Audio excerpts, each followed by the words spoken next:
I'm done with Forex. So, kwento ko lang kung paano ba ako napunta sa Forex trading and paano ba nagkaroon ng The 30-Minute Trader. Siguro simulan ko nung nag-graduate ako ng college. Pag-graduate ko ng college, ito yung malupit. Nagkaroon ako ng commercial. Kasi yung commercial na yan, Sun Cellular. At tapos yung commercial na yan, nagka-income ako ng around 6 figures. Sa pag-graduate ko ng December 2011, nagpahinga ako for 6 months. So, nung mga June 2012, na-real estate ako sa Rockwell and Corporation yan. Dami kong benta ron. Mga isa. Sa isa lang talaga benta ko, nakakatawa. Ang malapit pa nung tito ko pa siya. Tapos binigay ko pa yung lahat ng commission ko kasi nga, bibili lang daw siya pag binigay ko yung discount na gusto niya. So, cut the long story short, sa Rockwell, hindi ko alam kung nag-resign ako, tinanggal ako kasi isa lang benta ko. And then after no, nag-maneuvers ako. Ayan, so ito na yung simula ng professional dancing career ko. So, nag-maneuvers ako ng 2013. So, syempre, alam natin na hindi ganun kalaki yung sweldo ng mga dancer. Kaya ang ginawa ko is, naghanap ako ng mga side income, mga sideline. So, nagtry ako magbenta ng mga products from Divisoria, mga jerseys, yung mga purifier, kung ano man yung pwede ibenta, ganyan. And then, napadpad ulit ako sa network marketing. So, bago kasi yun, mga college ako, nagtry ako ng network marketing. So, ayun, bumalik ako nung habang nagmamaneuvers ako. Kasi parang hindi pa rin nawawala sa akin talaga na gusto kong yumaman ng todo. Yung gusto ko talaga magkaroon ng income na 6 to 7 figures. So, ang ginawa ko, pinush ko talaga yun. So, nagkaroon naman ako ng konting success. Kumita naman ng mga 5 to 6 figures per month. Pero, ayun, parang hindi talaga siya para sa akin. Kasi number one, hindi talaga ako outgoing. Hindi talaga ako social butterfly. Tahimik lang talaga ako. So, habang nasa network marketing ako, may kakilala ako na nagpapa-invest. So, parang, di ba, stig, di ba, wala akong gagawin. Tapos, bilang kikita ka. Diba?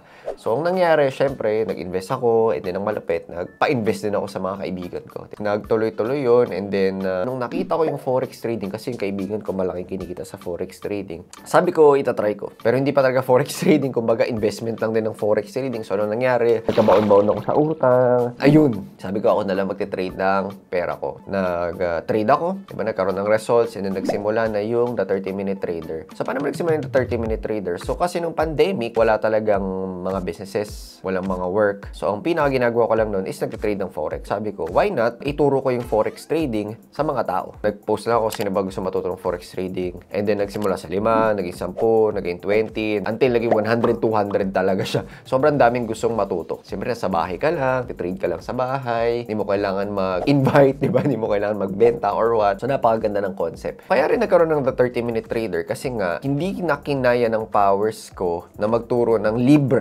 Kasi nag-start ako, turo lang libre ng mga 100 hanggang 200 na tao. So, ang ginawa ko, nag-try ako mag-video, tapos nag-compile ako ng course, tapos binenta ko for like 2,999 pesos. Ganun lang kaliit. And then, fast forward, ayun, naging 5,997, naging 9,999 na ngayon. Until na sobrang lumaki na talaga siya. Sobrang dami na tulungan yan, sobrang daming testimonials, diba, dami nagbago na buhay, may mga kumita ng 7 figures, may kumita ng 8 figures. And syempre, nag-onboard na rin ako ng mga coaches kasi hindi ko na kinaya. Diba? Si Coach X, sila Coach Cares. Hanggat lumaki, naging 16,000 na yung students overall ng The 30-Minute Trader. And sa dami ng questions sa comment section, hindi ko na masagot lahat. Therefore, gumawa kami ng The 30-Minute Trader na channel. So, lahat ng pinapost dito, puro about Forex trading lang. About psychology, about strategy. And andito lahat ng mga coaches ng TMT, including me and Coach X. So, ano ba yung pagkakaiba ng TMT channel dito sa Job Zamora channel? Sa TMT channel kasi, more on Forex lang talaga. As in, dive deep tayo sa Forex trading. Hindi lang yung strategy ko yung nandyan, kundi strategy ng iba't ibang coaches. Therefore, mas marami kang makukuhang knowledge when it comes to Forex trading. Dito kasi sa Job Zamora, more on focus ako sa entrepreneurship, lifestyle, and then syempre, konting mga Forex trading. Also, marami rin kasing natutuwa sa personal development natin ng mga videos, lalo na yung Jobcast, kaya we will make more of that. So remember, like kung sinasabi na 30 minutes a day lang naman talaga, kailangan mag-Forex trading. Hindi mo kailangan mag-full-time, hindi mo kailangan maglagay ng 6 hours, 8 hours. Siguro pwede sa simula. Pero as you go along, pag naintindihan mo na talaga yung pinaka-concept niya, pag nag-dive deep ka na talagang 30 minutes, 1 hour lang talaga, maximum na yun per day. So para makita nyo rin na ina-apply ko personally yung sinasabi ko. Kasi hindi ko talaga kaya mag-trade ng 30 minutes tapos tetengga lang ako buong araw. Ang hirap talaga nun. So hindi nyo alam, meron ako iba't ibang mga businesses. Meron akong Talinais Zambales, ito beachfront property na Airbnb, na kung meron kayong mga team buildings or gusto nyo big family outings, pwede dyan. Sobrang nakaka-relax talaga. Number 2, meron din yung Cafe Italia dito sa Quezon City na sobrang sarap ng pagkain at sobrang tapang ng kape. Kung gusto mo i-try yan, punta ka lang dyan sa page na yan. Number 3, meron tayong gym, okay?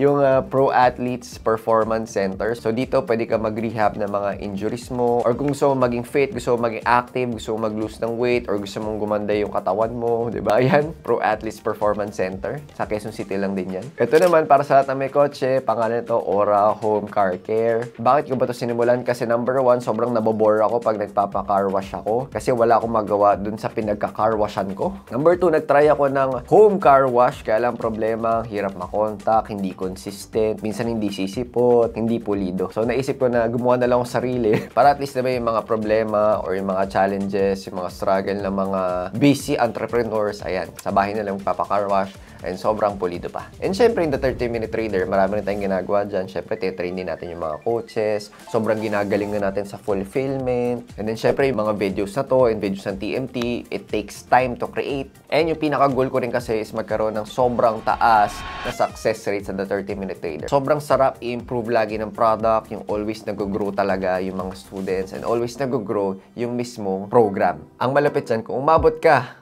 sa part ng video na to, sa lahat ng pinagsasabi ko, meron akong bonus para sa'yo. So kaya ako gagawin to kasi gusto ko sana mag-give back sa lahat ng support na binigay nyo. Kung forex trader at entrepreneur ka at kumikita ka ng around 5 to 6 digits per month sa business mo at gusto mo mag-scale to 7 to 8 figures, magbibigay ako ng free mentoring for only 5 slots. Pag kinlik nyo yung link na yan, may mga questions below, and then pag natanggap ka, pwede kang masama sa free mentoring. So don't worry, free talaga yan ha. So pagkapunta mo sa Calendly link sa baba, may mga questions lang ako na itatanong sa'yo para malaman ko if matutulungan ba kita sa entrepreneurship journey mo. If yes, papayagan ko yung schedule mo and mabibigyan kita ng 30 minutes to 1 hour na free coaching. Kung di naman, magpo-post pa naman ako ng video sa mga katulong sa entrepreneurship journey mo dito sa channel na to. Make sure na mag-book ka kasi yung last time na ginawa ko to, more than 300 yung nag-apply. Kapag wala na pala yung link sa baba, ibig sabihin close na siya, napuno na yung 5 slots. Kaya make sure kung forex trader, entrepreneur ka, sagutan mo na agad yung link sa baba. So yun lang, update lang. Kita-kits!